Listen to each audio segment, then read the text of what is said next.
Bienvenidos, estimados participantes.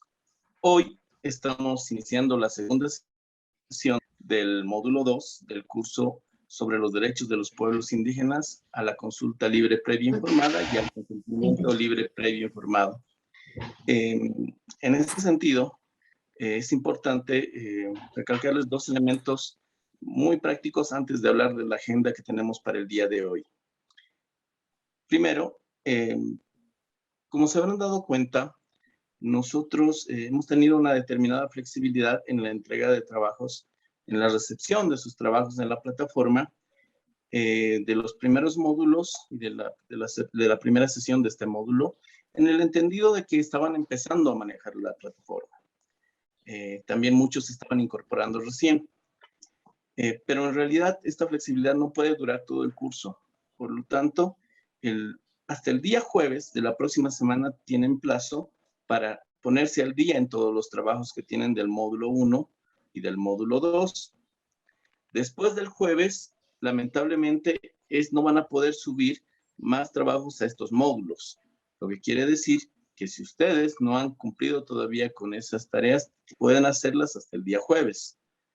Pero después del jueves, lamentablemente, ya no van a poder hacerlo, porque en realidad la flexibilidad obedece justamente a esos dos antecedentes que les mencionaba. Ahora, el segundo punto importante es que vamos a recibir las tareas de hoy. Hasta la fecha que les poníamos era hasta el miércoles, pero las tareas de hoy las vamos a recibir hasta el jueves para que ustedes ya no necesiten hacer otra actividad adicional para entregar las tareas y puedan utilizar, si salen de sus comunidades para el curso, puedan utilizar ese mismo día para subir sus tareas. Esos son los dos comunicados. El primero, que hay una fecha de corte, que es hasta el próximo jueves, y hay una fecha, se amplía la fecha de entrega hasta el mismo día de la sesión. Las tareas de hoy, las tareas individuales, las pueden subir hasta el jueves después de la sesión. Si no hay preguntas muy rápidas sobre este tema, empezamos con la agenda del día de hoy.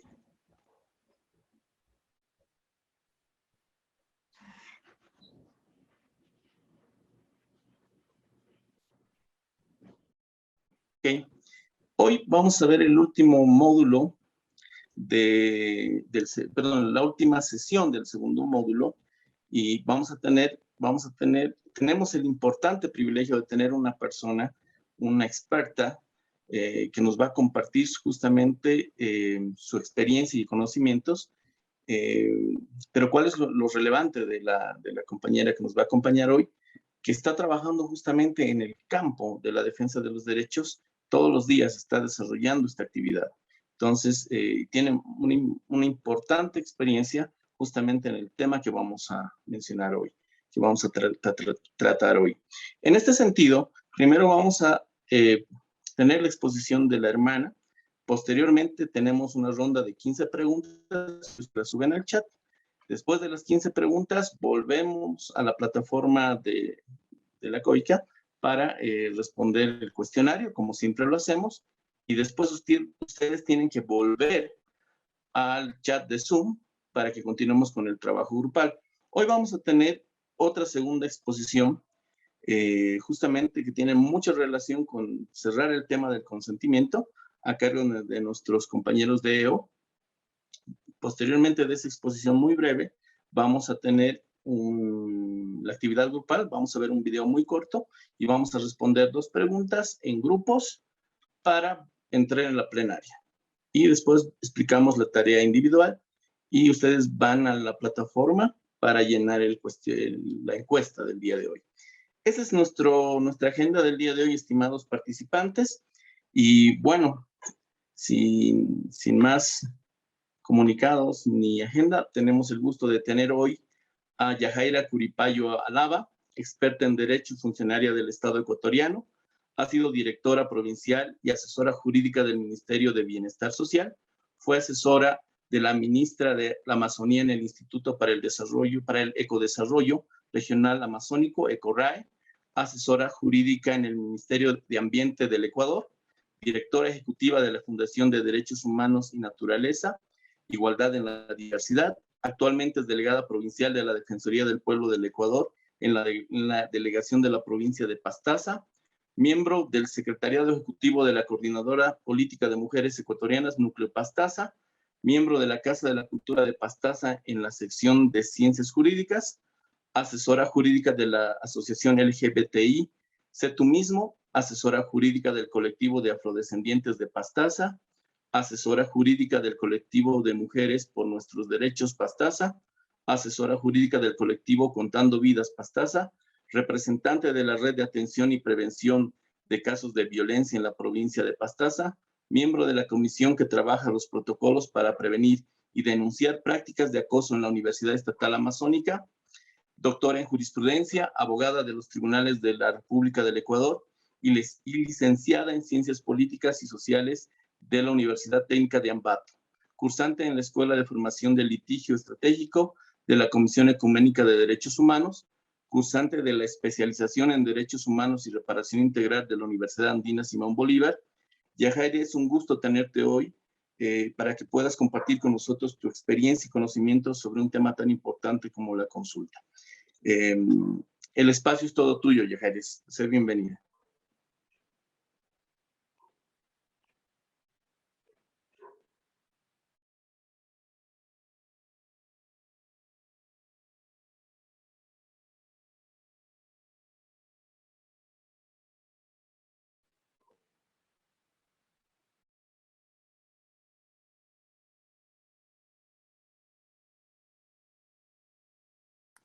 Yajaira, disculpa, tienes el micrófono apagado. Ya, es que estaba hace un momento muteada, entonces mil disculpas. Bueno, buenos días con todos y con todas. Un gusto el poder estar aquí compartiendo este módulo 2, la sesión 2, que justamente es sobre un tema que creo que a nivel de América y a nivel de todos los pueblos indígenas ha sido un punto álgido en la defensa de sus derechos, de la defensa de sus territorios, como es el derecho a la consulta, al consentimiento previo, libre e informado. Un agradecimiento a los hermanos de CEFO, sobre todo a nuestro coordinador general de la COICA, a Gregorio Mirabal, y a quienes son parte de esta organización Equality Origin. Qué gusto el poder estar aquí con ustedes y que hayan justamente considerado que quien les habla pueda compartir un poco de la experiencia de lo que ha sido trabajar con pueblos indígenas justamente en la defensa de este derecho que es tan importante para los pueblos como es a ser consultados de una manera libre, de una manera informada, de una manera previa a que se produzcan los daños, ¿no? Porque el Estado muchas veces consulta luego, cuando ya hay muchas cosas que reparar, y sobre todo este derecho tan importante como es el consentimiento que deben dar los pueblos para que pueda haber algún tipo de proyecto, de programa dentro de sus territorios. Ahora vamos a hablar sobre estos lineamientos, cuáles son los protocolos, los estándares para la realización de unas verdaderas consultas y ese derecho a la autodeterminación y el consentimiento que tienen los pueblos para justamente conocer lo que se va a hacer en sus territorios y decir sí o no de conformidad a las decisiones propias que tomen dentro de su propio pueblo. Y vamos a empezar. Cualquier cosa que deseen preguntar, con gusto, y pues vamos a ir aquí trabajando el tema. Primero hay que partir de que la consulta previa, libre e informada es un derecho que a los colectivos nos permite tener un desarrollo sustentable dentro de nuestros pueblos y una aspiración profunda de un pueblo a tener armonía en nuestros territorios. ¿Y por qué nosotros decimos, o más bien dentro de las directrices de los pueblos indígenas de Naciones Unidas, ya en el 2019 en Ginebra se dijo esto?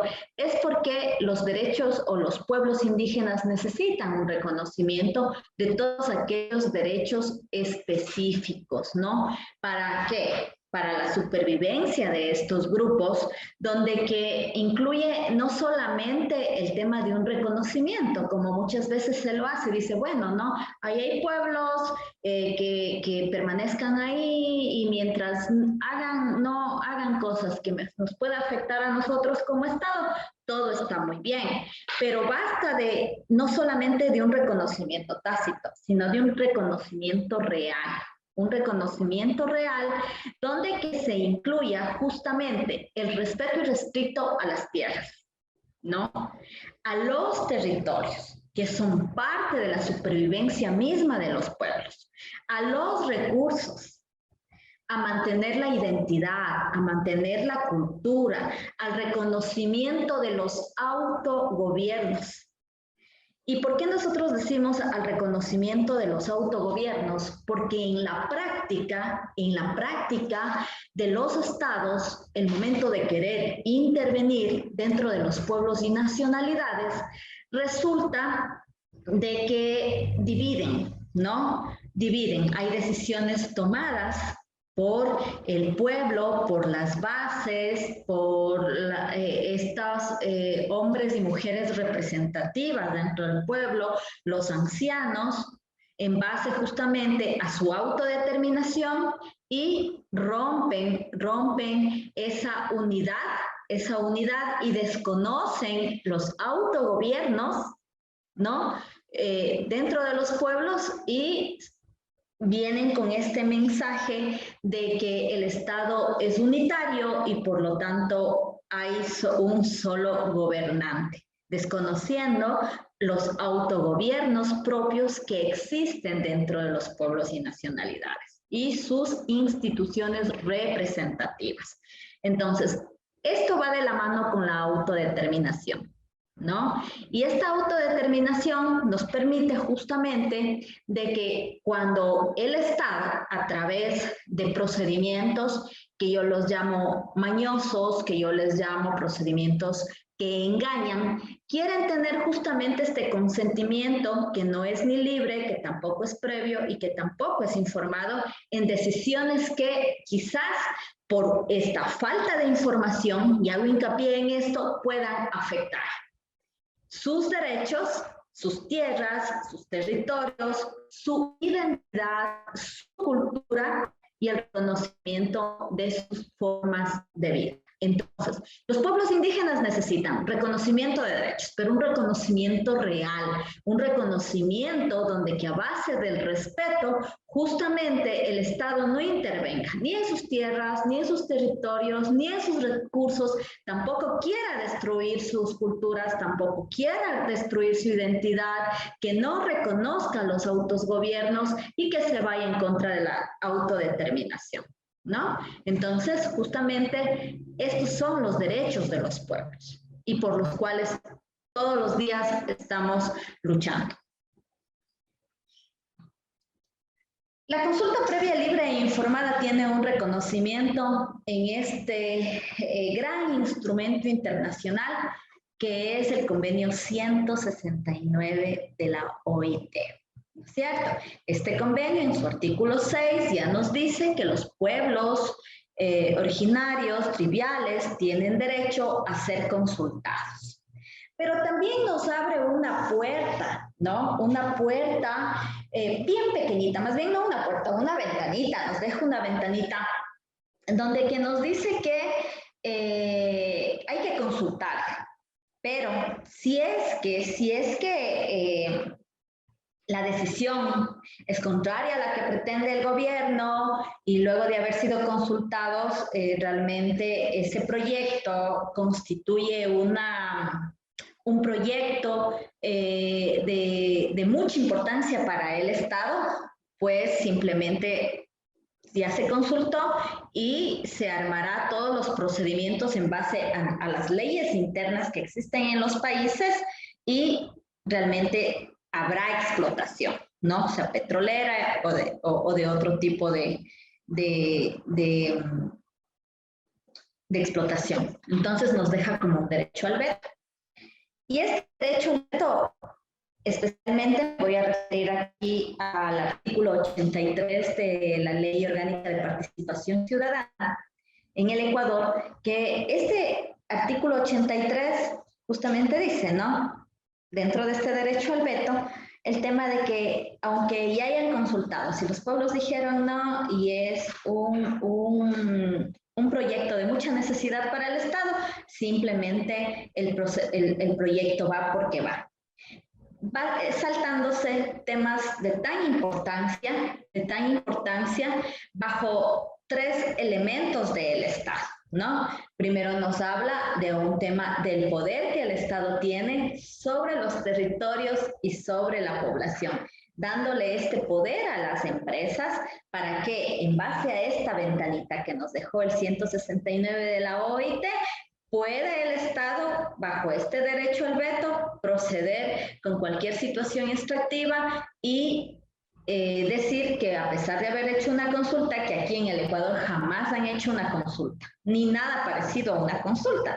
Han hecho procesos de socializaciones en los territorios y que ya les voy a ir contando el cómo ha ingresado el Estado a hacer la famosa consulta. Entonces, cuando hablamos de una consulta previa, libre e informada, debe reunir varios requisitos, de acuerdo a lo que ya lo han dicho en la sentencia de Salamanca y versus Surinam, lo que ya lo han dicho en una sentencia que es propia de aquí de Ecuador, que es la de Sarayaku, lo que ya se ha desarrollado también por la Corte Constitucional de Ecuador cuando fue el primer proceso de minería, que la consulta previa primero parte de un diálogo intercultural entre los estados y los pueblos. Ese diálogo intercultural debe respetar esta autonomía de los pueblos, sus propias formas de tomar decisiones, que no es en 10 minutos, sino que tendrán que muchas veces tener muchas discusiones dentro de los pueblos, ¿no? Quizás reunirse una vez, quizás hacerlo en una toma de guayusa, como es tradicionalmente acá, o la forma tradicional de reuniones como sea en cada uno de sus países, a través de un diálogo donde que se respete los tiempos de los pueblos, no bajo los tiempos del Estado. ¿Cómo se realiza actualmente estas famosas consultas, inconsultas que las llamamos nosotros? Es a través de procesos donde que llegan, se toman la foto, hacen firmar. Muchas veces nuestros pueblos no saben ni siquiera lo que están firmando. Aparentemente ese es el consentimiento y se van. No, es un verdadero diálogo intercultural entre el Estado y los pueblos. Y para que se forme este diálogo, el Estado debe hacerle parte al pueblo, ¿no? Debe hacerle parte al pueblo para ir armando una hoja de ruta, un cronograma en cada una de las fases donde se va a realizar un proceso extractivo. No es una consulta por todas las fases, sino es en cada una de las fases debe existir este diálogo. Y en este diálogo hay que lograr, el fin último es lograr un acuerdo y obtener este consentimiento de los pueblos respecto a la ejecución o implementación de varias medidas, sean estas en el tema legislativo, sean estas en el tema administrativo, sean estas en el tema de obras y proyectos que al final del día pongan en riesgo a la comunidad. Es decir, puede afectar sus territorios, pueda afectar su identidad, pueda afectar su cultura, pueda afectar sus formas de vida, sus costumbres, sus ritos, ¿no? No sé si es que me va quedando claro este tema. Y si es que en algo me tienen que interrumpir, interrúmpanme, que luego yo me emociono y empiezo nomás a hablar.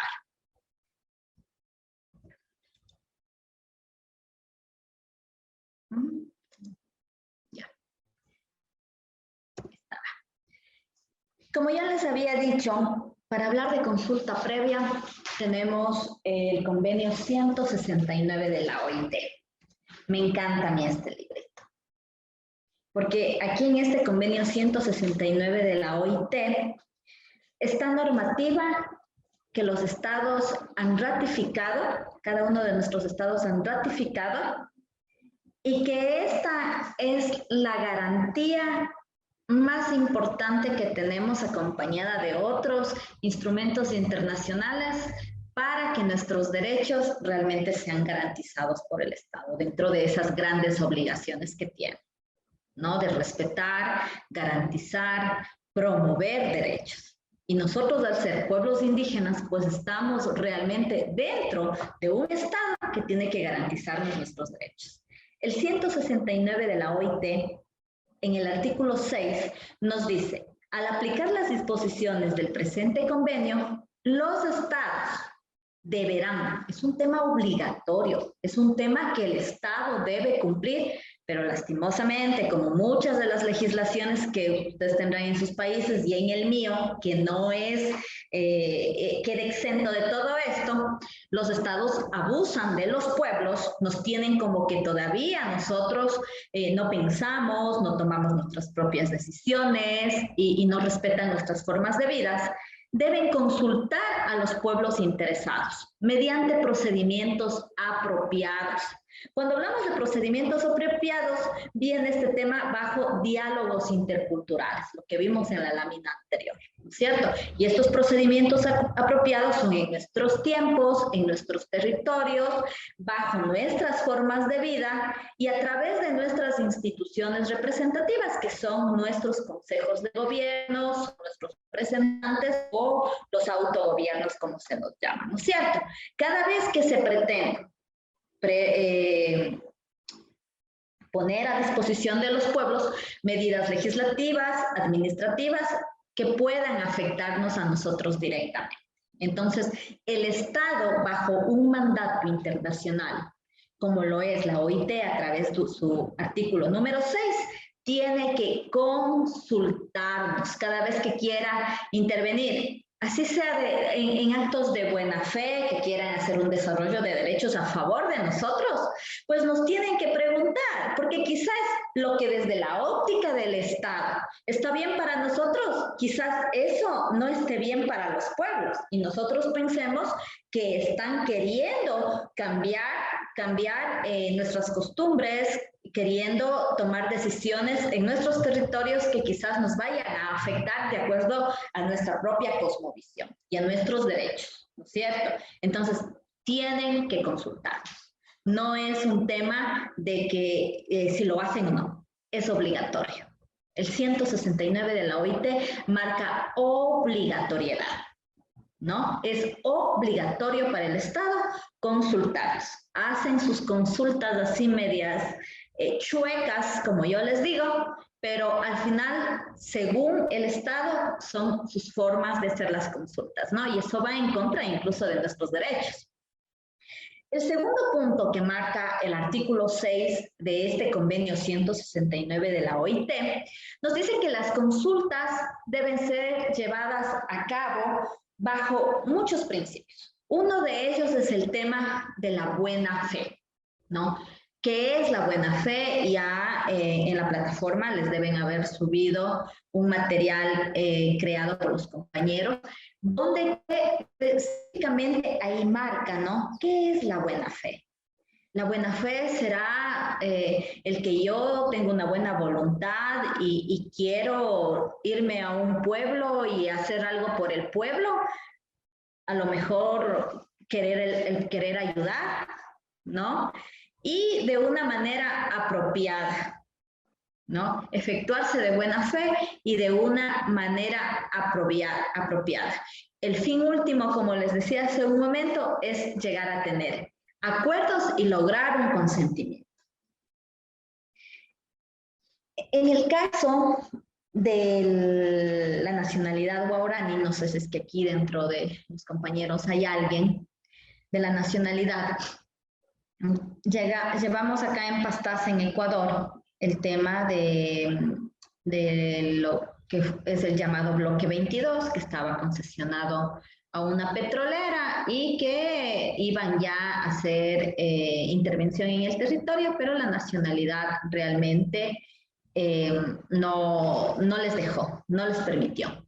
Entonces el Estado nos decía a nosotros en la audiencia que todos los procesos habían sido efectuados de buena fe, apropiados de las circunstancias.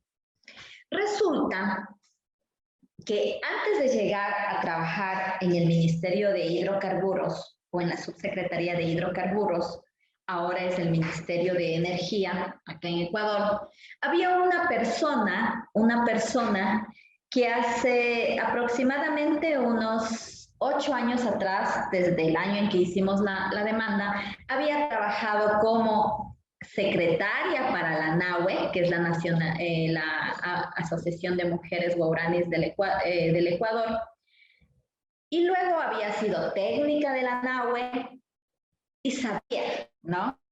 Sabía realmente cómo era el pueblo, sabía cómo eran los guaraníes, sabían de este reciente contacto de la nacionalidad con el mundo occidental, sabían cuáles eran las cosas que les gustaban y les deslumbraban a los compañeros guaraníes, a los hermanos guaraníes, y en un acto supuestamente de buena fe, cuando llegaban, y esto es lo más indignante y realmente yo sí siento que fue un abuso, ¿no? Un abuso hasta de confianza. Entonces, esta chica trabajó mucho tiempo, sabía quiénes eran las personas que vivían en las comunidades, sabía qué les gustaba, sabía muchas cosas de la nacionalidad. Y cuando resulta que para la 11ª ronda petrolera, en el 2012, le llaman a esta técnica a trabajar en la Secretaría de Hidrocarburos, ¿no? Una persona que era de mucha confianza para la NAHUE, le llaman a trabajar en la Secretaría de Hidrocarburos y obviamente ella se hace cargo de todo el proceso de consulta en la nacionalidad y en un acto de buena fe, ¿no? Según ella, va a la nacionalidad, se reúne con sus autoridades, con los consejos de gobierno y les hace firmar unas actitas. Aquí hubo un abuso de esa buena fe. ¿Por qué? Porque obviamente los compas guaraníes tenían tanta, pero tanta confianza en ella que le firmaban todo lo que ella les decía. Hacen un cronograma para ingresar a los territorios y en un día hacen 4 procesos de consulta.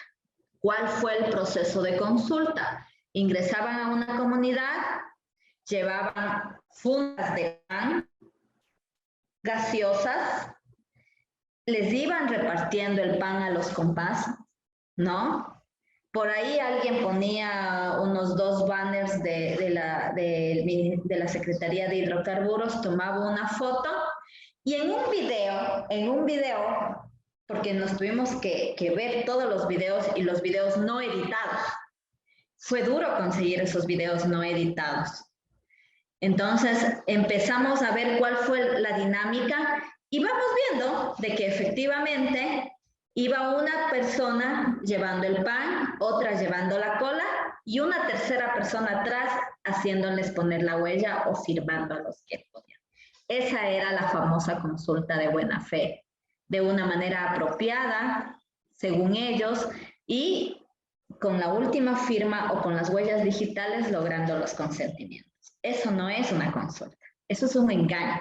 Por ningún lado hay buena fe, tampoco ha sido apropiada de acuerdo a las instituciones propias de la nacionalidad y tampoco logró acuerdos ni consentimientos, porque los compas estaban firmando por los refrigerios, no estaban firmando aceptando la consulta previa. Ese fue el proceso que se dio acá con un ejemplo palpable y que fue el que lo debatimos dentro de una audiencia de acción de protección. El artículo 19, dentro de estos grandes instrumentos internacionales que protegen nuestros derechos como pueblos indígenas, en el 2007, Naciones Unidas emite la Declaración de Naciones Unidas sobre los derechos de los pueblos indígenas. Es otra herramienta. Si nosotros estamos ahorita preparándonos justamente sobre lo que es consulta previa libre e informada, y en todos los casos que tengamos donde que tengan que ver o donde que se encuentren en riesgo nuestros derechos, debemos tener convenio 169 de la OIT, Declaración de Naciones Unidas sobre los Derechos de los Pueblos Indígenas, y ya viene un tercer instrumento. Y esta declaración nos dice en el artículo 19 que los estados deben consultar y estos estados deben actuar de buena fe, ¿no? Y vuelve nuevamente la buena fe a discusión y vuelve nuevamente en que deben respetar nuestras instituciones representativas, que son nuestros consejos de gobierno, nuestros autogobiernos, nuestros presidentes de las comunidades, de nuestros pueblos, y que para adoptar estas medidas, ¿no? Tanto en el ámbito legislativo, administrativo, y que estas medidas vayan a afectar nuestros derechos, deben tener nuestro consentimiento. Libre, sin que nos vengan a dar pan con cola. Previo, antes de que dañen nuestros territorios, e informado. Informado. Y en esta información nos deben decir tanto lo bueno, pero sobre todo lo malo. Sobre todo lo malo. ¿Qué va a pasar si es que existe un derrame? ¿Qué va a pasar si es que existe deforestación? ¿Qué va a pasar si es que hay una contaminación? Todo, todo. No solamente deben venir a decirnos el tema de que si es que ustedes apoyan, nos dan su consentimiento, les vamos a construir una escuela. Si es que ustedes apoyan, nos dan nuestro consentimiento, les vamos a construir un subcentro de salud. Esos son derechos. Esos son derechos. No nos dejemos engañar. Esos son derechos y por lo tanto el Estado, de manera obligatoria, tiene que satisfacer nuestras necesidades de esos derechos. La información sobre las consultas previas libre e informada debe ser sobre el proyecto. ¿Qué beneficios nos va a traer a nosotros, pero también qué daños nos va a ocasionar en nuestros territorios o en nuestra vida como pueblos y nacionalidades? Y ese mismo cuerpo normativo para nosotros como pueblos indígenas, como es esta declaración, en su artículo 32 nos habla también de cómo los estados deben realizar sus consultas. Y nuevamente nos vuelve a decir una y otra vez, el 169, la Declaración de Naciones Unidas, la buena fe. La buena fe, ¿no? Los estados deben consultarnos bajo un principio de buena fe. Deben respetar nuestras instituciones representativas, es decir, deben hacer las consultas con nosotros, armando un cronograma con nosotros, armando una hoja de ruta con nosotros, ¿no? Para obtener nuestro consentimiento. Y ese consentimiento debe ser libre, informado, y sobre todo si es que va a afectar nuestros recursos, nuestros territorios, nuestro desarrollo, debe realmente dársenos bajo un diálogo realmente intercultural, donde que nuestra opinión también sea escuchada y nuestras interrogantes sean respondidas. Hicimos nosotros un proceso que ustedes deben haberlo escuchado, que sonó a nivel nacional e internacional, el tema de una hidroeléctrica en el territorio del pueblo originario quichua de Santa Clara. Y peleábamos por nosotros el tema de que no se hizo consulta. Entonces el Estado, a través del Ministerio de Ambiente, a través de los abogados de la hidroeléctrica, a través del Ministerio de Energía, a través de la Senagua, que, ojo, que los abogados de las instituciones públicas parecían abogados particulares de la hidroeléctrica, porque así lo percibimos y lo sentimos nosotros, decían que la consulta previa libre e informada es solamente para proyectos extractivos. y que la hidroeléctrica no es un proyecto retroactivo porque es un recurso renovable y por lo tanto no se puede dar bajo esa premisa el tema de la consulta. Entonces nosotros con esta declaración y justo este artículo 32 logramos darle un revés al juez, ¿no? Porque todo el tema era de que la hidroeléctrica no es proyecto extractivo y por lo tanto no hay consulta. Entonces nosotros habíamos dicho que la Declaración de Naciones Unidas es vinculante para el Ecuador, fue ratificada y que ahí decía que los pueblos indígenas deben ser consultados, se debe tener su consentimiento libre e informado antes de aprobar cualquier proyecto que afecte a sus tierras. Había un pueblo originario, a sus territorios donde que habitaba el pueblo y a otros recursos, particularmente en relación con el desarrollo o la utilización y explotación de recursos minerales, ¿no? Hídricos o de otro tipo. Y nos agarramos de esta parte de los hídricos y empezamos a pelearle el tema de la consulta en una hidroeléctrica con esta declaración y este artículo. Entonces la consulta, si ustedes recuerdan qué es lo que decía el 169, es lo que dice también dentro del artículo 19, dice cuando se vayan a adoptar y aplicar medidas legislativas o administrativas que afecten nuestras tierras. Entonces también abre un abanico de posibilidades de que las consultas no son solamente para temas determinados, es para todo. Si va a crearse una legislación donde que va el Estado a través de los asambleístas o a través de las cámaras con los órganos dentro de cada uno de sus países y que tenga que ver con nosotros, tienen que consultarnos. No pueden tomar decisiones sin que nosotros sepamos, sin que nosotros opinemos, sin que nosotros veamos si esa ley, por más buena fe que tenga, no va a intervenir o a interferir en nuestros derechos. La consulta previa, libre e informada en 3 países de la región. En Perú existe una ley que es la ley del derecho a la consulta previa, libre e informada en territorios para pueblos indígenas u originarios. Esta ley es una de las más recientes, creo yo, porque esta fue debatida y aprobada en el año 2011. También existe un decreto supremo, que es el 001 del 2012, sale luego de que se aprobó la ley 29785, que es la ley de consultas, y existe un reglamento, que más bien que este decreto es el reglamento a la ley de la consulta previa.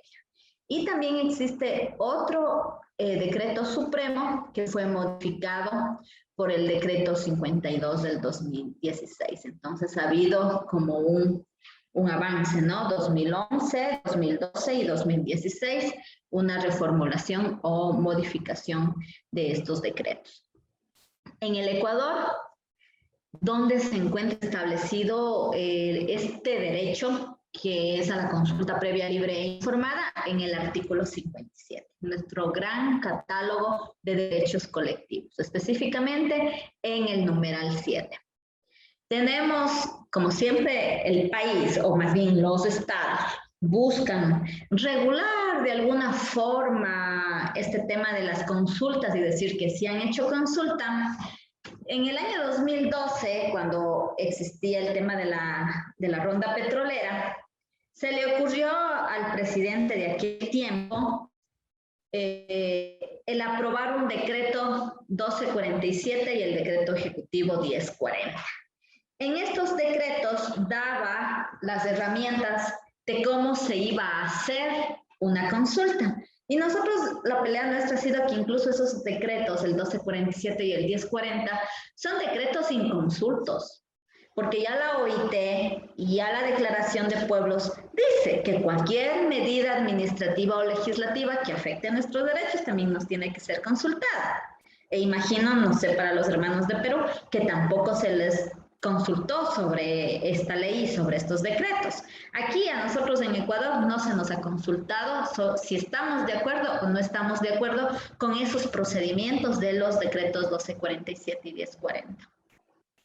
Allá en el 2010, justo cuando entró en vigencia algunos temas de minería, justo el compañero Marlon Santi puso un pedido de inconstitucionalidad a la ley minera, y dentro de esta sentencia de inconstitucionalidad, mediante la sentencia 001, la Corte Constitucional nos dio varios parámetros de cómo debería ser una consulta, ¿no?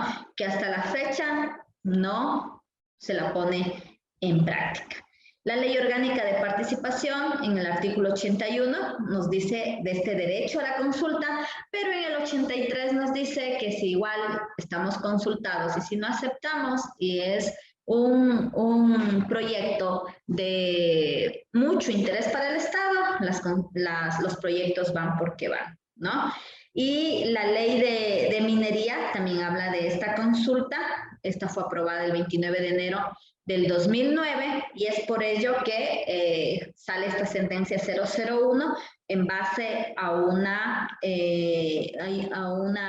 demanda de inconstitucionalidad que se puso a la ley.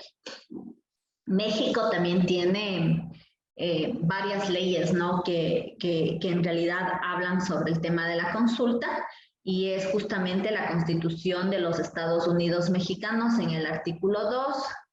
En el artículo 27 también habla sobre la consulta. Acá yo pienso que tienen un poco más desarrollado el tema, porque incluso han ido desarrollando estándares que parten desde el convenio 169 de la OIT, pero que también le permiten a los pueblos ir desarrollando procesos autónomos, ¿no? Que les permitan a ellos formar sus propias instituciones, con sus propias instituciones ir implementando las consultas a los pueblos y comunidades de acuerdo a sus costumbres, a sus tiempos, a sus propios diálogos. Y es bueno, ¿no? Aquí es donde se creó un protocolo para la implementación de consulta a los pueblos y comunidades indígenas de conformidad a estos estándares del 169 de la OIT. También habla en el 120 de la Ley de Hidrocarburos, habla sobre consulta previa. También en el 119 de la Ley de Industria Eléctrica, también habla sobre consulta previa. La Observación General 27 del 2016 de la Comisión de los Derechos Humanos también nos habla sobre la consulta previa. Las leyes sobre consulta de Potosí y Durango, estos son pueblos indígenas como sujetos de derechos. La rectificación de la ley del Instituto Nacional para los Pueblos Indígenas, que se dio en el año 2018, también nos habla sobre la consulta previa. Y también hay una ley de consulta previa libre e informada en el estado de Oaxaca, que esta salió el año pasado, ¿no? Y esta es para los pueblos indígenas y también para los pueblos afroamericanos. Tenemos nosotros como pueblos, colectivos, nacionalidades, comunas, comunidades, muchos derechos, ¿no? Entre ellos tenemos este derecho al territorio, este derecho a no ser discriminados. También hay el derecho a que se proteja nuestra propiedad intelectual. Hace algunos días, en un proceso que también estuvimos con ustedes en una comunidad acá en la provincia de Pastaza, en Ecuador, se hablaba de que realmente muchos investigadores, ¿no? Muchos investigadores, con el hecho de que vienen a visitar nuestro país, que quieren ayudar y tanta cosa, llegan a comunidades y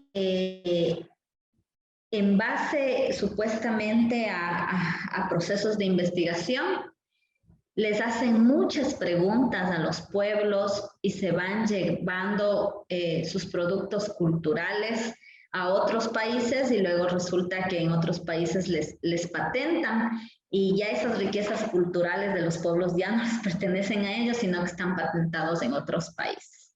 el tema de la propiedad intelectual, ¿no?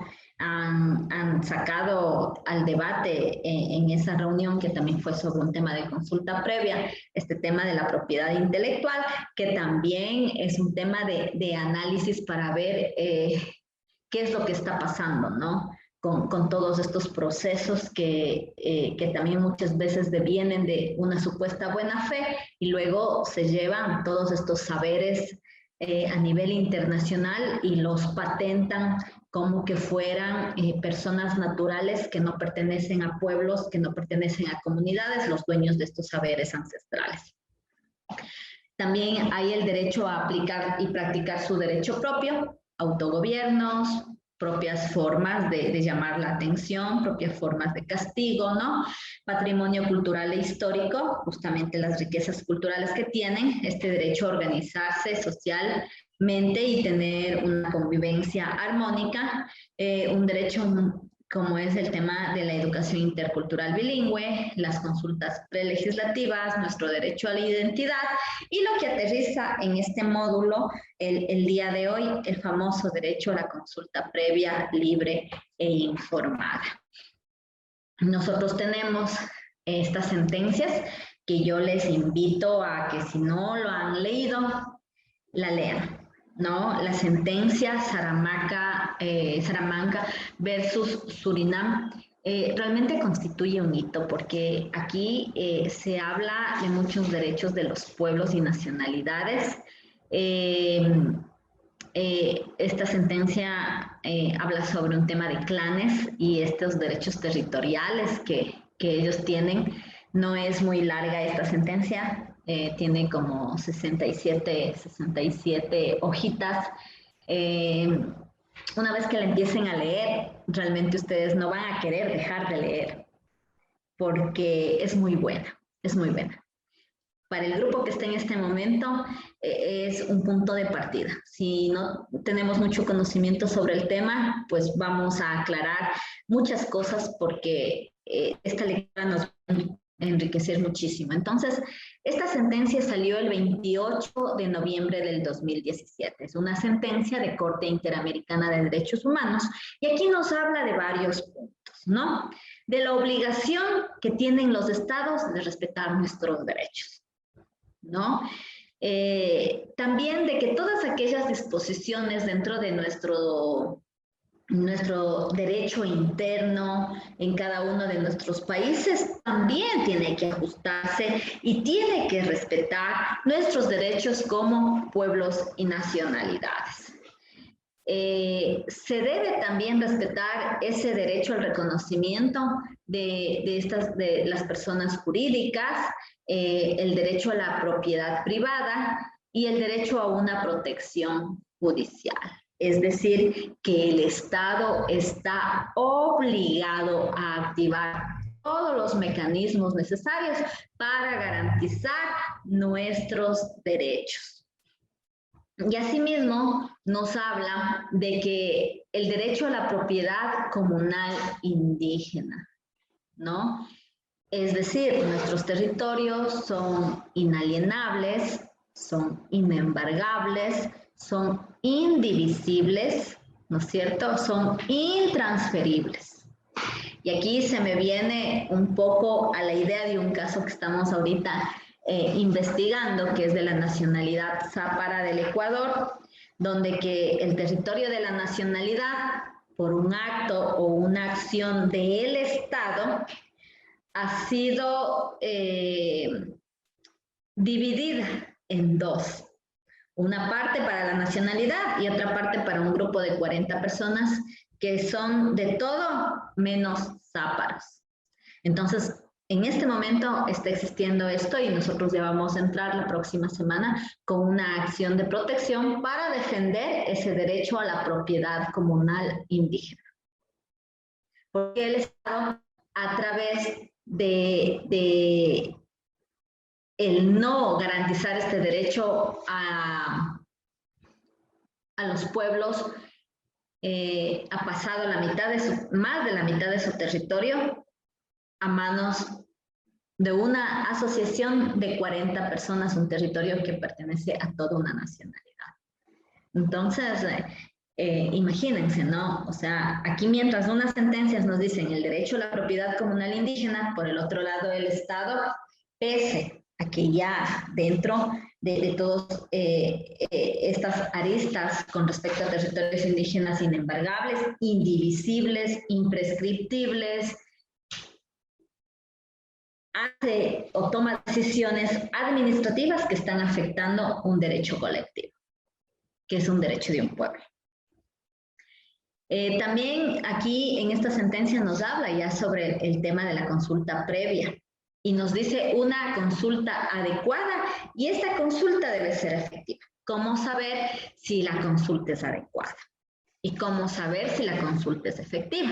Les acabé de contar este tema de que realmente la Secretaría de Hidrocarburos a territorio guaraní ingresó en un día a 4 comunidades e hizo ese día 4 consultas y supuestamente obtuvo el consentimiento. Ahora yo les pregunto si eso fue adecuado y si eso fue efectivo. Hay un límite de tiempo de hace 50 años atrás, recién la nacionalidad guaraní tiene contacto con el mundo occidental. ¿Y cuál fue la pelea ahí? De que no fue adecuada ni fue efectiva esa forma de hacer la consulta, porque para los pueblos y nacionalidades, especialmente para los guaraníes, temas como ronda petrolera, temas como proyectos extractivos, temas como consulta, no existen esas palabras en el lenguaje de los guaraníes. Por lo tanto, el momento en que les hablaban de eso, ellos nunca iban a entender porque no saben el significado dentro de su propio idioma. ¿Sería eso realmente adecuado? ¿Sería eso realmente efectivo? Pues no. No fue una consulta ni previa, ni adecuada, ni efectiva. Previa quizás, pero adecuada y efectiva no. Porque sí logramos pues que no haya ningún tipo de daño, ¿no? Pero realmente no fue adecuada ni efectiva. También se habla dentro de esta jurisprudencia internacional sobre este derecho a la vida y la integridad.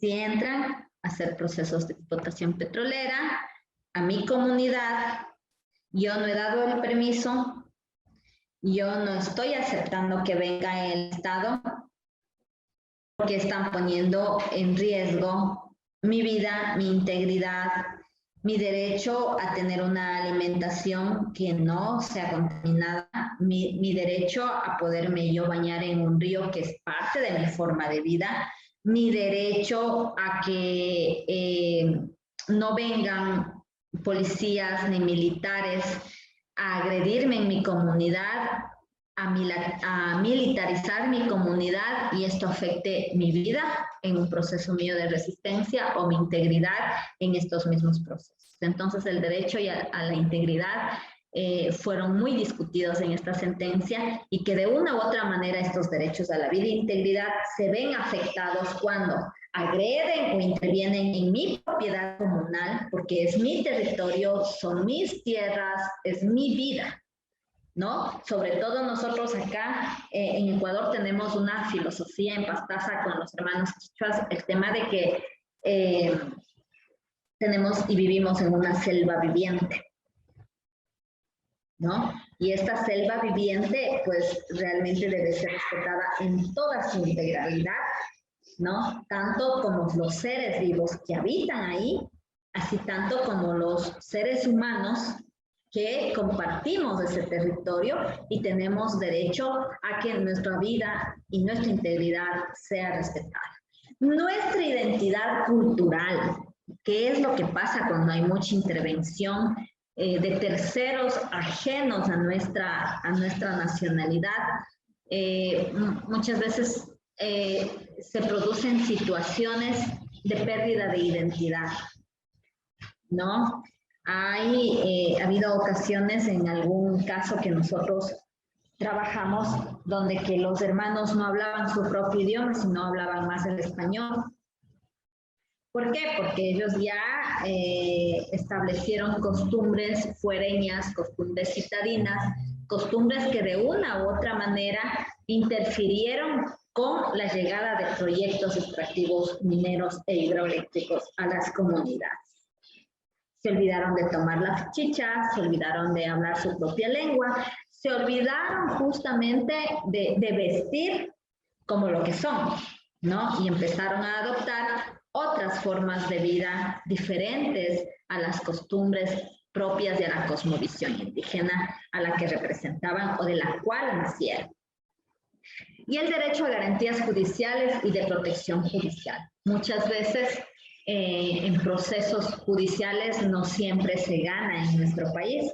Y aquí tenemos un tema de lo que sucedió con Sarayaku, ¿no? Aquí en Ecuador no tuvieron las suficientes garantías judiciales y realmente tuvieron que salir al sistema interamericano para el poder abordar estos procesos y que sus derechos sean garantizados. Y lo mismo pasó con Salamanca.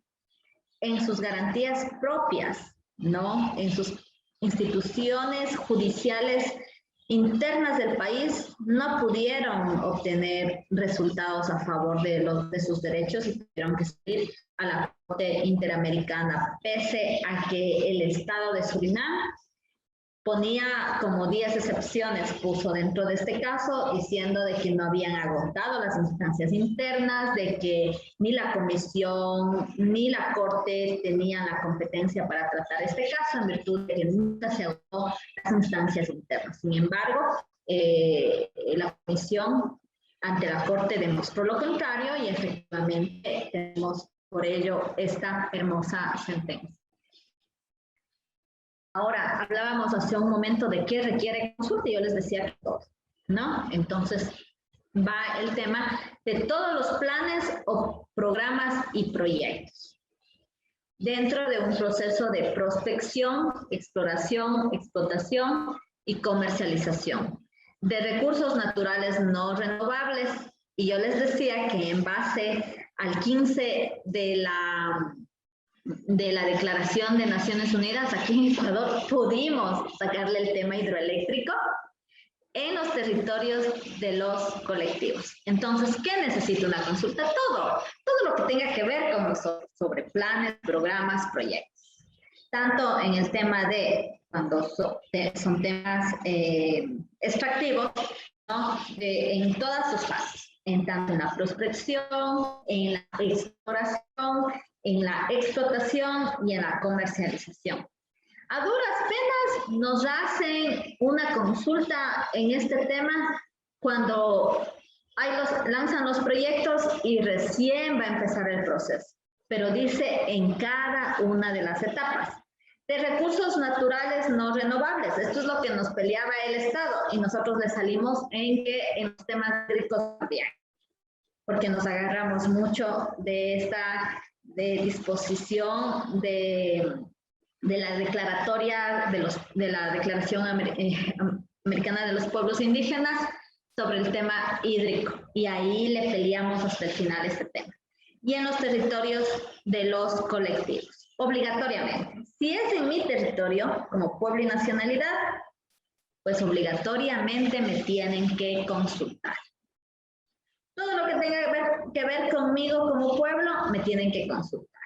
Siempre. El Estado no puede tomar decisiones unilaterales bajo sus famosas socializaciones o visitas a los pueblos que son de todo menos una consulta previa, libre e informada bajo un diálogo intercultural, tema donde que se haya procesos de buena fe y que quieran conseguir nuestro consentimiento y respeto a nuestra autodeterminación.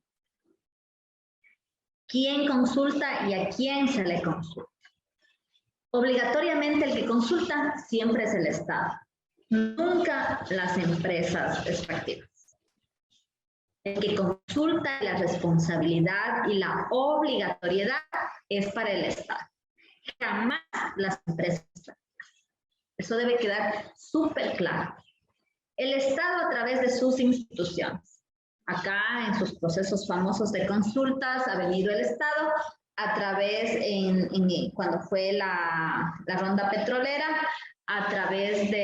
fue el Estado a través de la Subsecretaría de Hidrocarburos. Los sujetos consultados, los pueblos y nacionalidades, los colectivos. Dentro de estos colectivos, también recuerden, en el caso de Ecuador está el pueblo montubio y también están los afrodescendientes. ¿Quiénes son los colectivos acá? Quienes son parte de los pueblos y nacionalidades, comunidades, comunas, pueblo montubio y los afrodescendientes. No olvidarse. ¿Quién consulta? Solo el Estado, no las empresas extractivas. Y por lo tanto, cuando hay consultas, nadie que sea ajeno al Estado tiene por qué estar en nuestros territorios, ¿no? ¿Cuáles son los elementos de esta consulta previa, libre e informada? Entonces, dentro de lo que dicen las directrices, ¿no?, de Naciones Unidas, nos habla de que la consulta asegura que las preocupaciones e intereses colectivos sean compatibles con los objetivos de la actividad o acción prevista. Entonces, la consulta debe asegurar que todo lo que a nosotros nos preocupa, realmente en el momento de la consulta, el Estado tenga las respuestas verídicas, adecuadas, para realmente darnos una información en la que nosotros podamos tener al final del día un resultado, ¿no? Un resultado en el que podamos ver riesgos, podamos ver si es que nosotros tenemos derecho a participar en beneficios, qué es lo que va a pasar con nosotros. Y primero nos habla de que esta consulta tiene que ser de buena fe. Siempre la buena fe va de la mano en los procesos de consulta, ¿no? El derecho a participar en los beneficios, ¿no? Que se nos diga realmente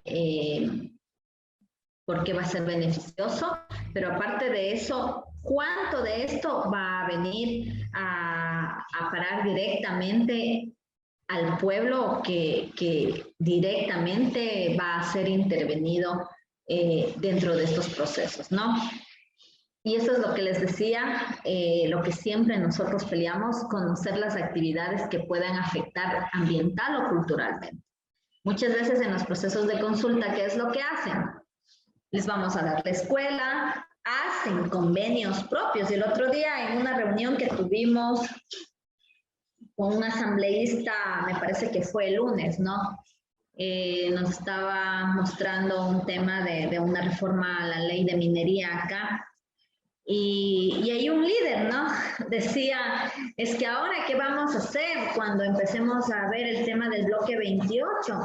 Porque yo cuando fui presidente de alguna cosa que había sido, yo firmé una autorización porque me ofrecieron la escuela, me ofrecieron el internet para mi comunidad y me ofrecieron muchas cosas.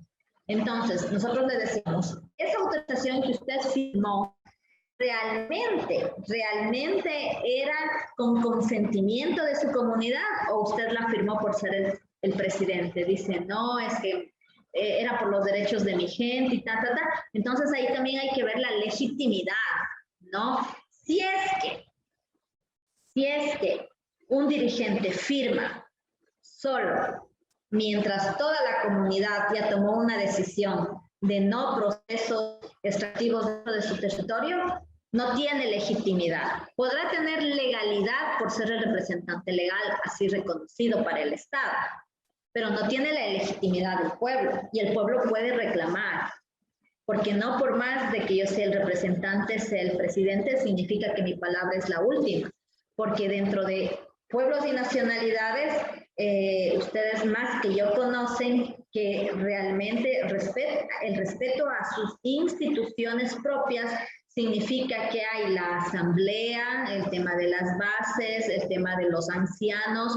En muchas comunidades la opinión de los ancianos, de las madres, de las ancianas también tiene mucho que ver y no son procesos unilaterales de los representantes, sino son procesos que dentro de su diálogo intercultural deberá tener un análisis profundo en plazos razonables. Como les decía al inicio, puede ser de que ese plazo razonable no sea en un día 4 visitas, y que tengan el consentimiento en esas 4 visitas de menos de 1 hora en cada comunidad, sino que la comunidad deba discutirlo, deba razonarlo a través quizás de una madrugada de guayusa, a través de un diálogo con la Pachamama y sus ancestros, a través de los procesos culturales propios que tenga la comunidad para el poder tomar decisiones colectivas, ¿no es cierto?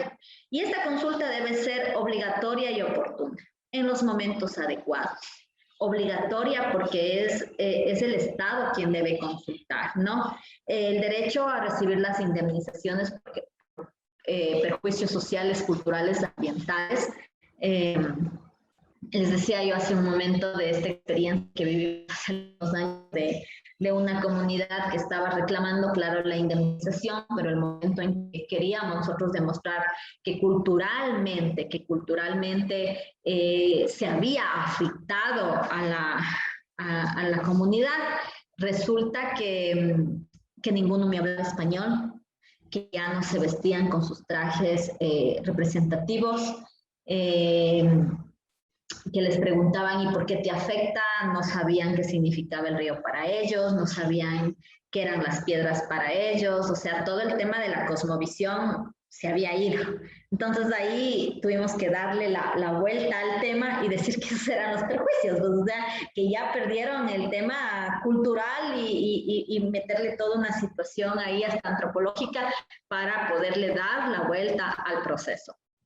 Y también los elementos de la consulta es que debe tratarse sobre planes, programas de prospección, explotación, sobre la comercialización de los recursos no renovables en territorios colectivos. Entonces, estos elementos deben ser respetados por el Estado y es todo esto lo que debe darse en un proceso de una buena consulta. Pero sobre todo debe respetar el diálogo intercultural. Si no hay diálogo intercultural y no hay respeto a los plazos razonables que se ponen los propios pueblos y nacionalidades, y si no arman con nosotros como pueblos una hoja de ruta donde que nosotros estemos inmersos en todo el procedimiento, son temas unilaterales que son cualquier cosa menos una consulta. Y aquí viene el que sea de buena fe, que sea obligatoria, ¿no?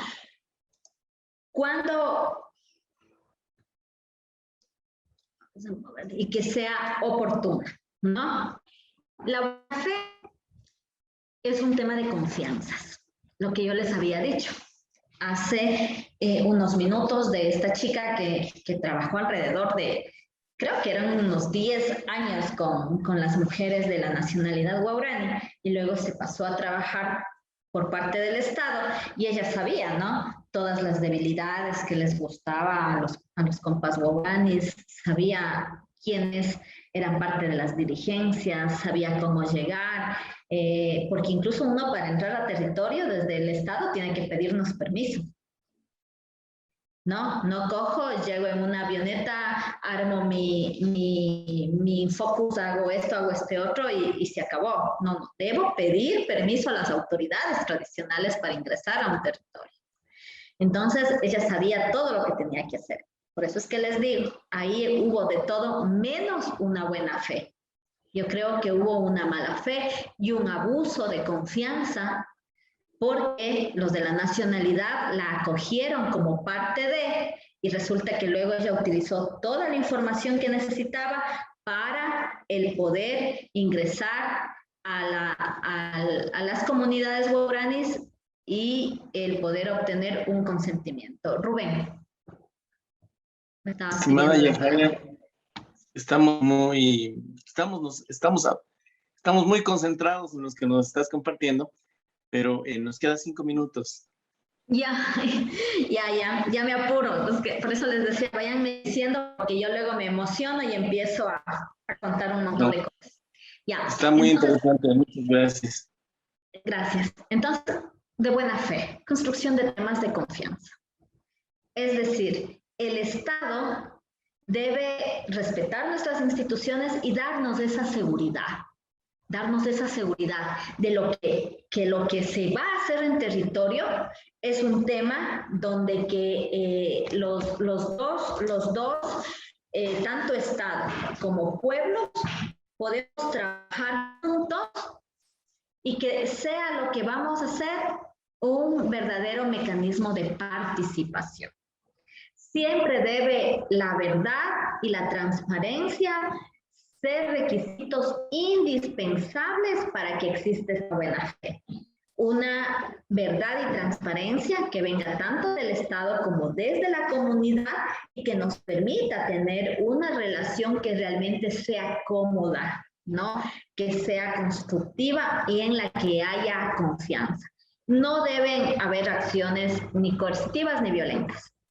Les comento, estábamos en un tema de una negociación de las comunidades de Villano que acá en Pastaza, Ecuador, que durante 20 años han sido parte de la explotación. No hay desarrollo, no hay nada ahí, pero sin embargo siguen estas comunidades en base a estos derechos que tienen de participar de los beneficios en el tema de las negociaciones. Entonces me piden que yo vaya para ver que sus derechos realmente se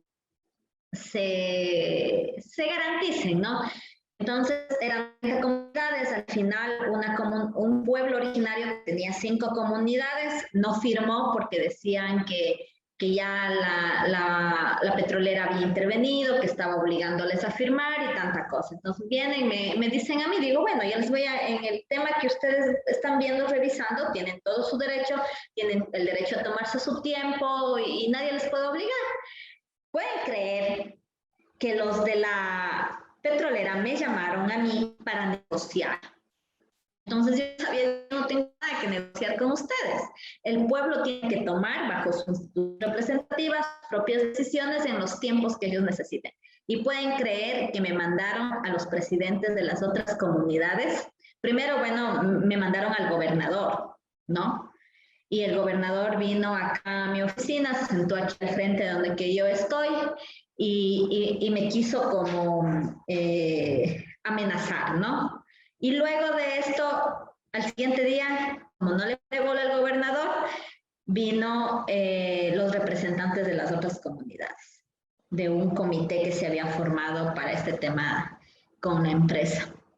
Entonces vinieron ya a amenazarme, a decirme que estamos dividiendo a los pueblos y todo lo demás, cuando realmente yo lo que hice es escucharle a un pueblo que en un tema de confianza vino acá, me dijo, doctora, ayúdenos con esto, mire, está pasando esto. Y yo le había dicho que ellos tienen así como una consulta previa para tomar una decisión que tenga que ver con su vida, su territorio, la cultura, su identidad y todo lo demás, tienen que tomarse un tiempo. Y si es que ellos piensan que no están listos para firmar, pues que se tomen el tiempo necesario para que con sus asesores, sus técnicos y todo lo demás vean lo que sea lo mejor para las comunidades de este pueblo ancestral.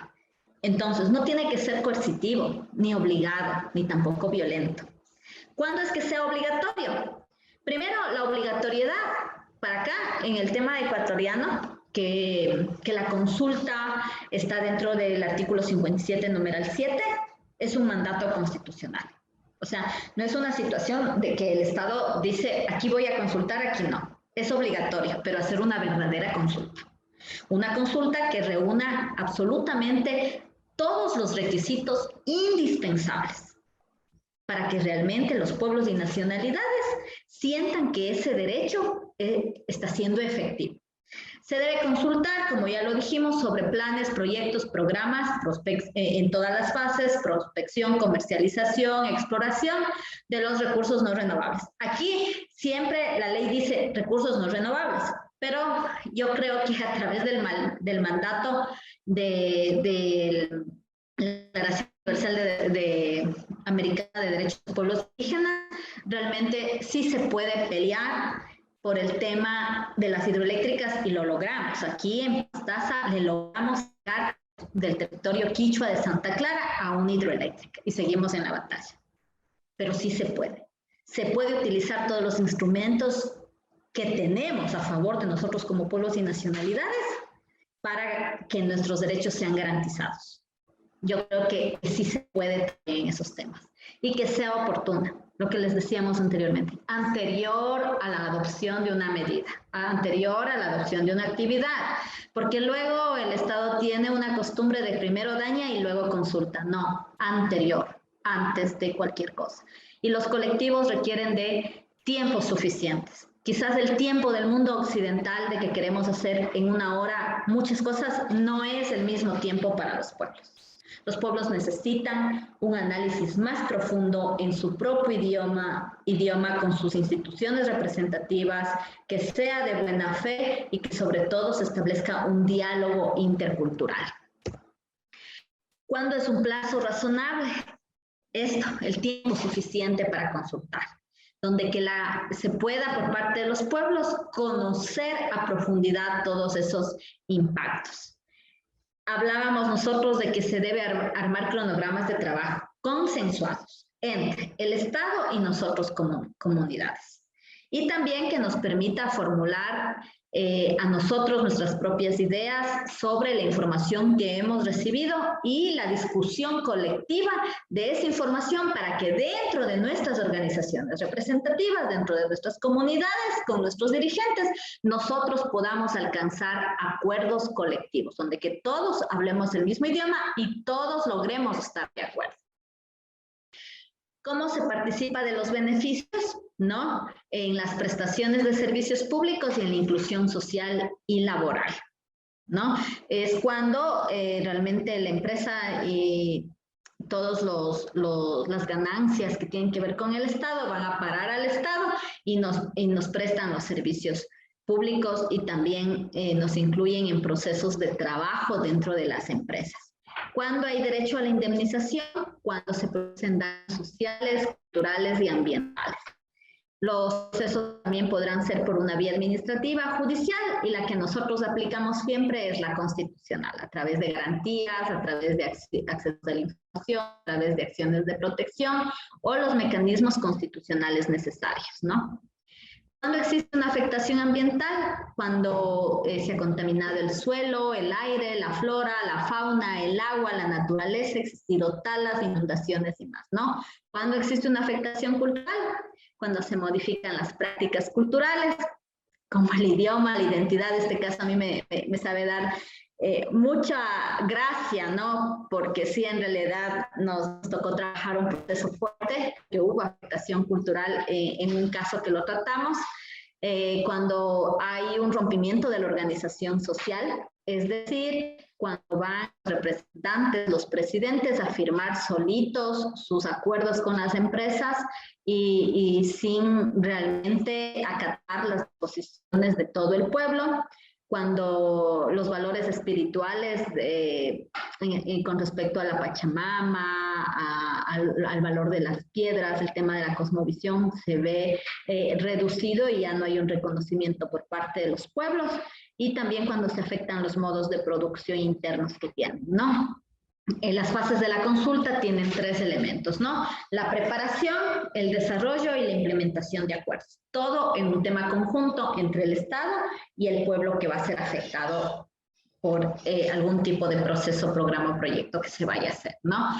En la preparación se identifica la medida a ser consultada, cuáles son los posibles derechos afectados, cuál va a ser la población a ser consultada, los derechos y obligaciones de las partes. En el desarrollo se implementa este diálogo intercultural, ¿no? Y culmina con un documento, ¿de acuerdo o desacuerdo? Si hay acuerdos, continúan con la implementación de los acuerdos, pero si hay desacuerdo, tienen realmente que hacer bajo el tema de los tiempos culturalmente adecuados, muchas reuniones, hasta que a través de estos diálogos interculturales logren realmente tener decisiones en las que ya el pueblo realmente esté preparado para tomar una decisión sobre una medida que pueda afectar sus derechos, ¿no? Y en la implementación de acuerdos, las decisiones de la aplicación de la medida, que pueda ser total, parcial, y el cumplimiento de los acuerdos. Las fases de la consulta previa, como les dijimos hace un momento, parten de la preparación, el desarrollo y la implementación. Cuando hay logros, cuando hay acuerdos, las obligaciones del Estado, ¿cuáles son? Prevenir, mitigar y suspender los impactos negativos sobre derechos humanos, la obligación de supervisar y vigilar realmente que todos los derechos y que todos los logros y los acuerdos se cumplan de acuerdo a lo que firmaron, ¿no? en este gran acuerdo documentado. Garantizar mecanismos de participación efectiva y acceso a la información. Prevenir actividades ilegales y formas de violencia que lo ocupan mucho las empresas y garantizar el acceso a la justicia. Las fases preparatorias para la entidad consultante. En el logro 1 la entidad responsable debe identificar de manera oportuna la medida consultada, los derechos susceptibles de ser afectados y la población que se va a consultar. El logro 2 en esta fase de preparación es conformar un equipo de trabajo con capacidades y herramientas suficientes para hacer frente a esta gran responsabilidad que es hacer la consulta. El logro 3 debe la población consultada conocer y entender sobre los derechos y las obligaciones de los actores que participan en este proceso de consulta. Y el logro 4, la entidad responsable y la población consultada debe llegar a acuerdos sobre metodologías, sobre reglas y sobre la ejecución del cronograma de trabajo. ¿Cuáles son las fases de desarrollo? En el logro 1, pues la población consultada cuenta con la información suficiente sobre la medida consultada. En logro 2, la población consultada evalúa la medida y realiza las propuestas al respecto. En el logro 3, la población consultada y la entidad responsable sostiene este diálogo intercultural de buena fe sobre la medida. El logro 4, en esta fase de desarrollo, la población consultada y la entidad responsable alcanzan los acuerdos específicos y los plasman en un acta de consulta. Y el logro 5 es la consulta se realiza respetando los alcances de las actas de fase preparatoria, observando el principio de flexibilidad para enfrentar imprevistos. Las fases de la implementación de acuerdos, esta es la última parte, ¿no? En el logro 1 se toma la decisión respetando los acuerdos. En el logro 2, los acuerdos son implementados según lo dispuesto en el acta. En el logro 3, la población consultada está informada sobre el avance en la implementación de acuerdos. En el logro 4, la entidad responsable canaliza la información útil obtenida en la consulta para garantizar derechos. Y aquí viene un tema súper interesante, súper bonito sobre los pueblos, que son los protocolos autonómicos de consultas. Es decir, que nosotros dentro de nuestros pueblos, como organizaciones e instituciones que nos debemos solamente a quienes representamos, tenemos nuestras propias fuentes del derecho. Y entre ellas el tema de costumbres, el tema de nuestro derecho consuetudinario es reconocido y sobre todo debe ser respetado y debe ser garantizado por el Estado, ¿no? Y nosotros tenemos nuestras propias leyes de origen dentro de nuestro derecho consuetudinario, y estas parten de nuestros usos y de nuestras costumbres. Es decir, nosotros tenemos nuestras propias formas de tomar decisiones internamente y de construir aquellos protocolos internos que dentro de nuestros pueblos y nacionalidades nos ayuden a que aquellos derechos que se puedan ver reducidos por el Estado en decisiones que tome el Estado dentro de nuestros pueblos, reduzca nuestra autonomía y nuestro autogobierno. Es decir, en base a esta autonomía, autogobierno, nosotros podemos imponer nuestros propios mecanismos internos que nos permitan a nosotros tomar decisiones frente a cualquier tipo de proyectos o procesos que se puedan ver lastimados o alienados dentro de estos procesos que se dan por parte del Estado. Entonces, nuestros protocolos los podemos nosotros mismos construir desde la realidad, desde nuestros usos, desde nuestra costumbre, desde nuestra cosmovisión dentro de nuestros pueblos. ¿Cuáles son las condiciones para el desarrollo de una consulta previa dentro de nuestros propios protocolos autonómicos, ¿no? Base de reconocimiento de esa personalidad jurídica de los pueblos y comunidades indígenas, ¿no? La protección efectiva de la vida y la integridad personal en nuestros territorios colectivos, el desarrollo de un marco normativo para el reconocimiento de los derechos colectivos de los pueblos indígenas y la regularización de la presencia de empresas, y el otorgamiento oportuno de los títulos de propiedad sobre tierras y territorios indígenas y seguridad jurídica para ellos.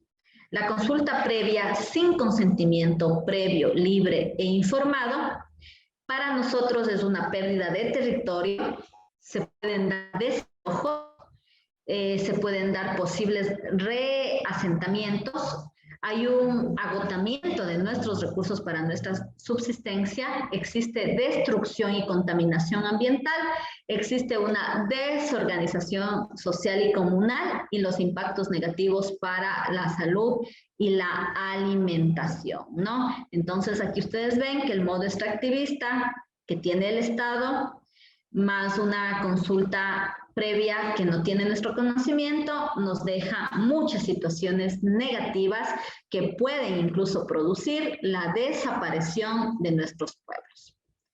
Los protocolos autonómicos definidos justamente en el protocolo de Nagoya, que también es un protocolo muy bonito y que hay que leerlo súper bien, es muy interesante. En el artículo 12 nos dice que por su directa correlación con el ejercicio de los derechos a la autonomía y autodeterminación, la preservación de los territorios, recursos, culturas y, por supuesto, a la consulta previa, el consentimiento previo, libre e informado. Nosotros tenemos estos derechos, ¿no? Su proceso de elaboración y contenido debe compartir el hecho de tener una base eminentemente comunitaria, dependen de sus propias características, ya terminó Rubén, la diversidad histórica, geográfica, cultural y política implícita dentro de estos procesos, y en cuanto a su peso o espacio jurídico no tienen un lugar común, pero aunque no tengan un lugar común en el tema jurídico dentro de un Estado, es nuestra ley y es nuestro dentro de nuestros territorios y tiene una vida y un lugar jurídico dentro de nuestras comunidades. Y la apertura hacia formas de expresión y realización autonómicas de este tipo empiezan a abrirse camino tanto en el derecho internacional como en el derecho interno de los estados. Por lo tanto, el Estado tiene que respetar nuestros protocolos autónomos, ¿no? El concepto de protocolo está dado por cada pueblo conforme al criterio, a la realidad, a los alcances que tenga, y las partes procurarán apoyar según procede el desarrollo por parte de las comunidades indígenas y locales, incluidas las mujeres de dichas comunidades. Los protocolos comunitarios en relación a conocimientos tradicionales asociados a recursos genéticos y la participación justa y equitativa en los beneficios que se deriven de la utilización de estos conocimientos. Existen ya varios protocolos, uno del pueblo de Arhuaco, también existe el de Hahuapi y el de Mixitu. Un ejemplo de protocolo biocultural del pueblo Michito, esto es en Honduras. Entonces, bajo este derecho a la autonomía, el gobierno propio y libre determinación, existen instrumentos internacionales de derechos humanos donde que se contemple la consulta previa libre e informada, donde que se obligan a que exista esta consulta bajo mecanismos previstos dentro de estas mismas leyes, a que exista una consulta previa, libre e informada, y debe haber un respeto restricto, porque estos protocolos propios son los que van decididos desde esta autonomía y la determinación que tenemos los pueblos. Es un instrumento que realmente nos ayudaría a tomar las mejores decisiones. Aquí en Ecuador todavía no han empezado a trabajar sobre esto, es un tema muy discutido, pero ya existen varios protocolos dentro de varios pueblos a nivel internacional, ¿no es cierto? Dice, aquí nos habla del procedimiento para llegar al consentimiento en el pueblo mestico. Dice, el primero es el contacto, el acuerdo sobre el proceso, la discusión sobre la información relevante, la toma de decisiones, ahí viene la negociación entre comunidades y actores relevantes, acuerdo sobre el consentimiento y la implementación del monitoreo. Aspectos principales a considerarse en nuevos procesos de protocolo. Primero hay que definir el alcance del protocolo, la verificación de las condiciones previas para las garantías dentro de una consulta previa, libre e informada, la definición del sistema de derecho, la anticipación a los impactos que puedan darse, la validación e interpretación de estándares de una consulta previa, la verificación de la calidad ética del interesado, la legitimidad de los interlocutores del Estado. Es bien estricto esto, ¿no? La legitimidad de los representantes que toman las decisiones comunitarias, la definición de pasos o rutas y la definición y la posición frente al poder vinculante del consentimiento. Recuerden que lo último que tiene que haber dentro de un proceso de consulta a través, sean de procesos autonómicos o los procesos que por lo general los hace el Estado, es el consentimiento. Y este consentimiento no tiene que, para que esto se cumpla, no debe haber fuerza, no debe haber coerción, sino más bien definir todos los procesos y los alcances que se han dado dentro de estos aspectos principales de los protocolos autonómicos. Muchas gracias. Muchas gracias, Yajaira. Ha sido tan importante tu presentación. Nos hemos extendido lo que hemos podido, pero ya teníamos preguntas. Era tan interesante lo que nos comentabas. Elena nos consulta, cuando la Asamblea acepta el proyecto sin haber tenido la consulta previa y bajo muchos amañamientos, y le digan al representante que firme como él podría responder, si sabemos que todo el daño que vendrá después.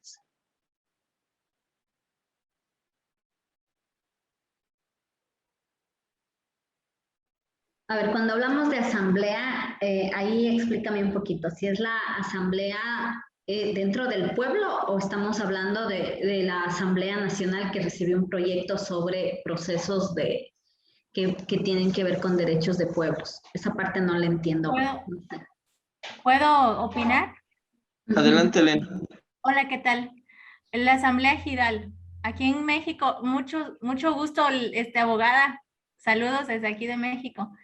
Cuando aquí son ejidos y las asambleas son ejidales. Entonces el comisario puede tener como cierta información de que esto no está bien porque el proceso no está bien. Y las instituciones de gobierno, el Estado, hacen presión y con todos los amañamientos, como usted comenta, y que no existió esta consulta de la que estamos teniendo como información ahora, ¿no? Porque para nosotros todo esto es como no lo sabíamos. Entonces, las asambleas en desconocimiento a todo esto, pero el Estado sí lo tiene en conocimiento, dan anuencia al proyecto, en este caso al proyecto Tren Maya. ¿Qué argumento podría ella para no confrontar al gobierno ni a la asamblea para que ella pueda protegerse por los daños posteriores que vayan a existir? Sería la... Aquí la asamblea no ha dado el consentimiento.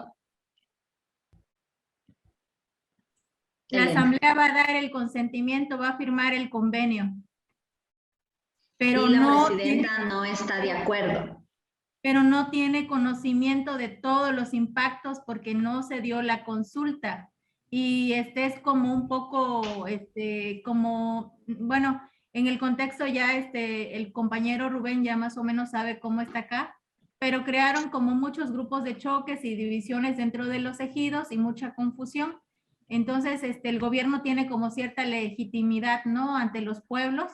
Y en ejemplo, el comisario o la comisaria, que es mi mamá, pues aunque tiene conocimiento sobre que esto no es correcto, ella se mandata por la asamblea. O sea, la asamblea dice, vamos a aceptar, pero ¿cómo ella podría dejar como una cláusula o algo que que la proteja en decir, pues, ustedes al final están aceptando un proyecto que desconocen, ¿no? Porque la información del proyecto ha sido muy ambigua y muy ligera.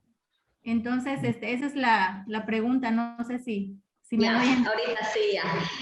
Es un tema muy complicado porque si bien es cierto, ella está como representante, voy a hablar del pueblo ya, como del pueblo, pero sin embargo el pueblo ha tomado una decisión. Tú me indicas que no se ha cumplido con la consulta previa libre e informada, pero sin embargo el Estado goza de legitimidad por parte del pueblo, el pueblo le cree y puede haber muchas situaciones que puedan darse. Aquí hay una situación. Si bien es cierto, tu madre tiene el mandato de ella al final es justamente hacer lo que la asamblea le dice.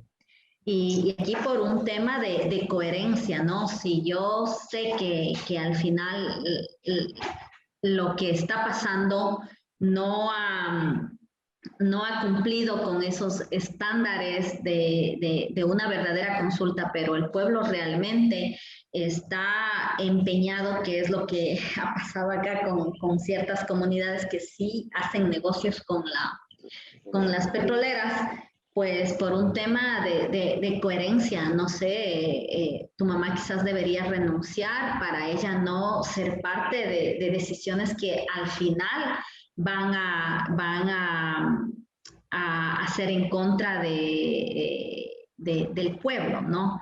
Que al final estas decisiones van a traer situaciones que vayan a dañar, porque si es que tienes todo en contra, tienes a toda la gente que sí está de acuerdo, tienes estos grupos de choque que sí están de acuerdo, tendrían que valorar, ¿no? Dentro de este consejo de gobierno en el que tu mami es la representante, con todas las demás personas, de ella valorar y ver cuántas personas de este consejo de gobierno están a favor, cuántas están en contra, cómo están las situaciones de las relaciones de poder, si al final es una decisión que tú sabes que no va a ser bien tomada, pero que el pueblo, toda la asamblea ya dijo que sí, pero ahí hay dos cosas, o tu mamá tendrá que firmar ya diciendo que sí por este mandato de la asamblea, o tu mamá tendrá que, para no ser parte de esta situación, tendrá que renunciar,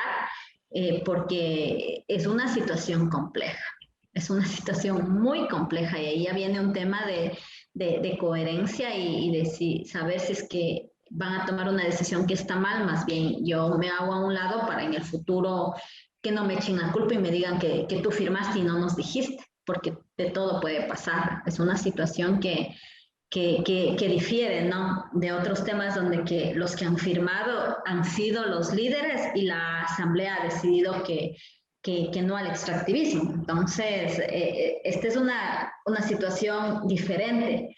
La asamblea dice que sí, pero tu mami está coherente y dice que no se ha cumplido con todos los procesos y que ella no va a firmar, pero sin embargo tiene un mandato de una asamblea atrás. Sí, tiene el mandato de la asamblea y tiene la presión del gobierno de señalamientos de criminalización, ¿no? Porque ella denunció toda esta situación de corrupción y pues tiene al gobierno encima. De hecho, ella tiene una demanda penal, ¿no? Que mandaron al fuero común. Entonces es bastante complicado todo esto y nos preocupa mucho, en especial a mí, la firma del convenio. Es que totalmente, siempre cuando defendemos derechos humanos, defendemos derechos de pueblos, defendemos temas que tienen que ver con intereses económicos, siempre vamos a estar llenos de juicios y llenos de procesos. Yo también tengo juicios y procesos en esa misma línea, ¿no? Por justamente estar siempre del lado de los pueblos, prestando mis servicios, tanto como representante de la Defensoría del Pueblo, que hasta ahora han querido frenarme, no han podido, pero sin embargo el tema es duro. Y el tema de tu mami es de bastante análisis. O sea, si tienes un mandato de una asamblea que ya decidió, pese a que no es correcto, ahí tendría tu mami que valorar el tema de que si ella cumple con ese mandato o a su vez ella está consciente de que en un futuro todo eso va a tener una situación negativa y ella no querer ser parte de esto. Gracias, licenciada. Gracias. Muchas gracias, Yajaira. Nicolás Arcos nos tenía una pregunta, tal vez te doy la palabra, Nicolás, para que nos la puedas presentar tal vez de mejor forma. Nicolás.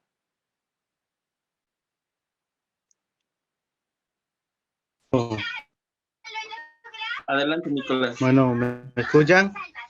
Sí, sí.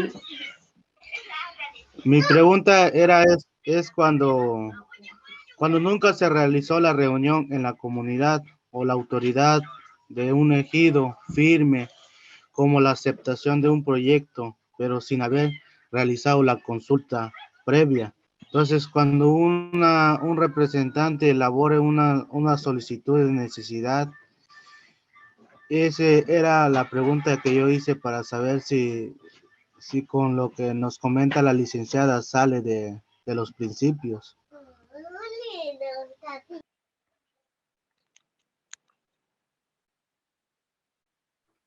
Los elementos de una consulta previa realmente son elementos que ni uno de estos puede faltar. Al final de todo se consigue el tema del conocimiento. Actas que hayan sido firmadas solamente por los representantes de comunidad.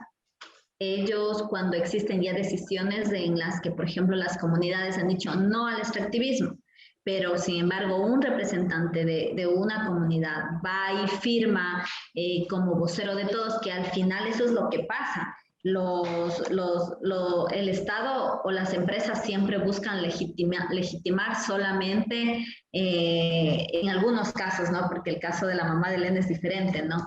Buscan legitimar que la voz de los presidentes es la voz oficial y es la voz legal y que son ellos quienes toman las decisiones, desconociendo que atrás de ellos existen bases, existen pueblos que tienen derecho a ser consultados y que se les diga toda la información.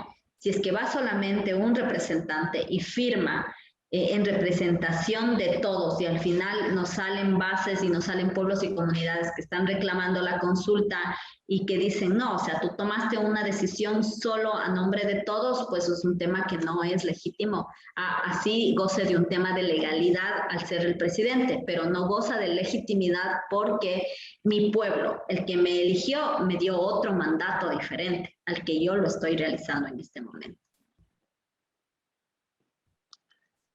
Bueno, Yajaira ha sido tan útil, nos has dado tantos insumos para pensar y ha sido tan clara la exposición que te agradecemos mucho por tu participación. Nos encantaría poder tener esto. Hay una última pregunta, perdón, antes de despedirte y aprovechando. Dice, muchas veces se quieren hacer pasar reuniones, audiencias o talleres informativos con procesos de consulta. En cuanto al proceso de consulta en el legislativo, ¿qué experiencia se cuenta?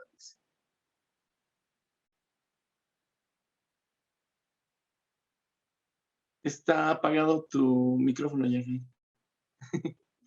Perdón.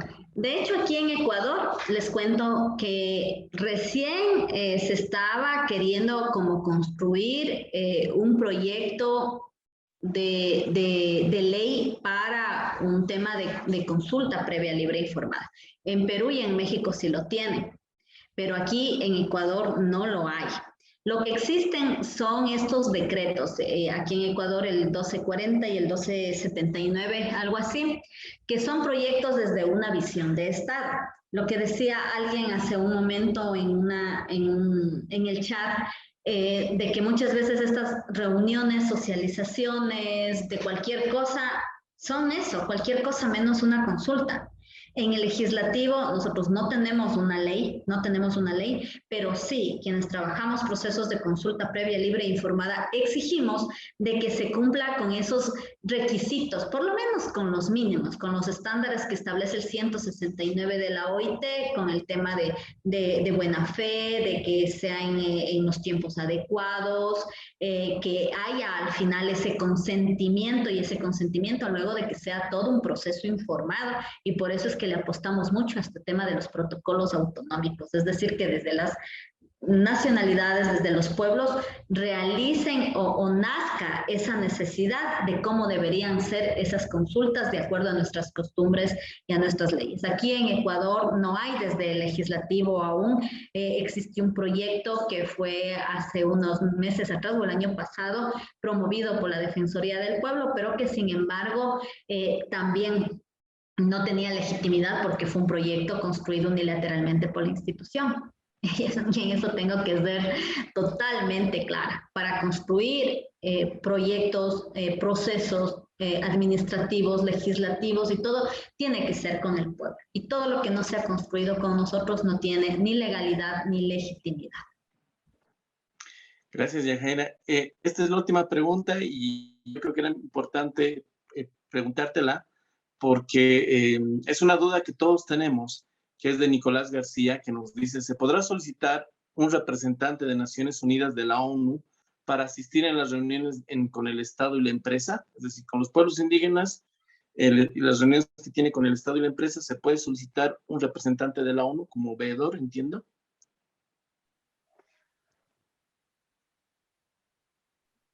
Ahí tendríamos que ver dentro de estas facultades que tienen las agencias específicas en el tema de pueblos y nacionalidades, si es que ellos realmente dentro de sus atribuciones está asistir a estos procesos, porque recuerden que los procesos de consulta no es solamente una reunión.